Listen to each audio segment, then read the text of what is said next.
Samantala po naman, Learning Continuity Plan na layong matiyak na hindi matitigil ang pagkatuto ng mga bata sa kabila ng masamang panahon, target na pagtibayin.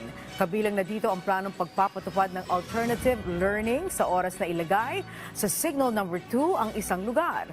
Si Kenneth Pasyente sa sentro ng balita.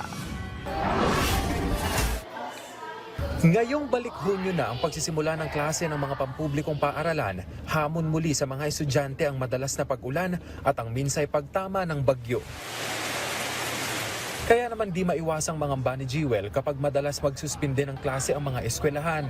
Nababawasan po kasi yung pagkatuto nila sa loob ng klase.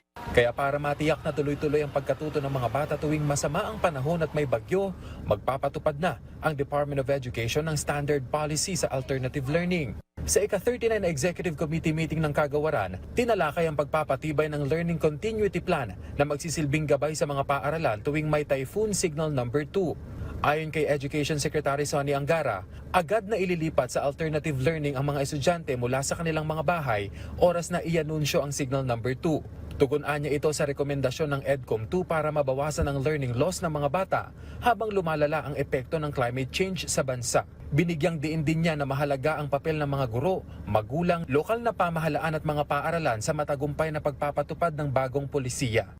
Maganda rin naman po kaysa pumabasa rin naman po yung mga bata kung gaya po pag bagyo, malakas ang ulan, kawawa rin po yung mga bata, magkakasakit naman po kung pipilitin nila pumasok.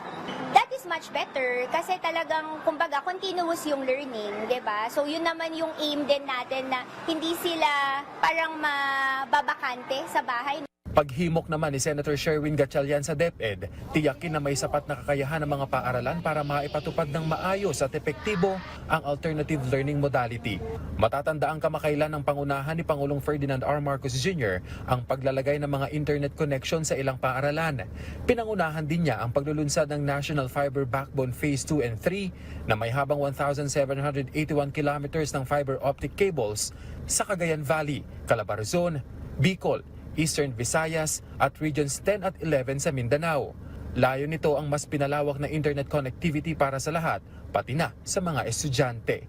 Kenneth Pasyente, para sa Pambansang TV, sa Bagong Pilipinas.